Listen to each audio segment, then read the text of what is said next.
Well, good morning, my friend. Today I'm going to be giving you a few tips on how to grow your audience on Instagram because I recently hit 11,000 followers and I think that you can do it too. So we're actually kind of like on this hike though, and the plan was to make it to the designated spot by sunrise. Sun's already up, so we're a little late on that. But I'm going to give you a few tips along that journey. So let's go ahead and get started.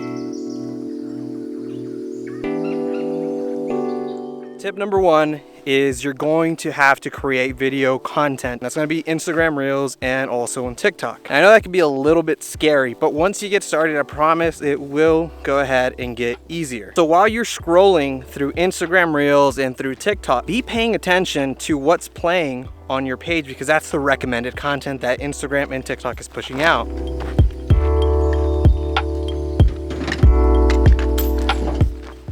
Okay, so tip number two is making sure to use the right audio.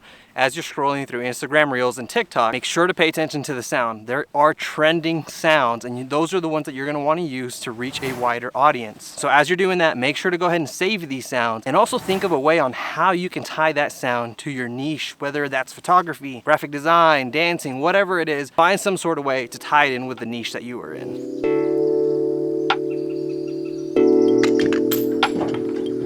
So step number three is probably one of the hardest things, and it's to just genuinely be yourself. The people that you know in your hometown are going to probably be watching your videos. Just be prepared because some of them are probably gonna make fun of you, and that is the hardest thing to get over. But at the end of the day, it doesn't matter what they think. What ultimately matters is what you want to do and that you do it. If you are not being who you truly are, people are gonna be able to tell right away. It's definitely one of the toughest things to do, but it's also one of the most rewarding because at a certain point, you just don't care anymore what the people around you think, and you just create content. And honestly, from experience, people around the world are going to support you more than your actual friends and possibly even your family. And that's just the sad truth, but that's okay. Okay, so we're almost to the designated spot. I'm super excited. I'm gonna get some photos from my Instagram because I feel like I need a new profile picture. I don't know if I'm the only one, but I'm like super picky when it comes to my photos. Like, it takes a really skilled photographer to get a photo that I really like. But got my tripod with me, snap a few photos, and then give out the last bits of tips. It's the last stretch of the trail, baby. Let's go. So I haven't done this trail in a while and totally went the wrong way. So we're turning back around. All right.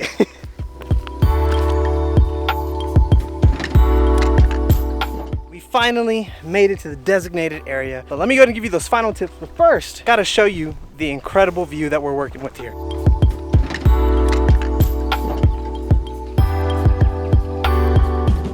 Okay, so the last few tips are gonna go pretty quick, so make sure to jot these down. So while you're jotting down your ideas, think of how you can evoke emotion out of the person that is watching your video. Whether if you want them to feel happy, if you want them to feel sad, if you want them to feel angry or encouraged, that is more than likely going to cause that person to leave a like, to comment, or even to share to their friends, which in turn gets you more views. So in a way, you have to really think of how do I create like relatable content, but also think about educational type content. You must provide some sort of value. You can't just expect to go on Instagram or TikTok and show off like your amazing photos. No one's really going to care unless you provide some sort of value. Just always remember that you must hook your viewer within the first 3 seconds. Use text. Use text at the very beginning of your video. Like, you won't believe this happened. The secret to Photoshop is stuff like that. Now, once you hook your viewer in, it is now important for you to maintain their attention. So make sure to make multiple cuts. Usually each clip of mine is about 3 seconds long, and I usually aim for a video anywhere between 7 to 15 seconds maximum. And as for just like a little last bonus tip, check your analytics, guys. In your analytics, it will tell you what time your followers are most active. That is the time that you should be posting. Now, if you did learn something from me today, make sure to go and leave a like, make sure to subscribe for more content,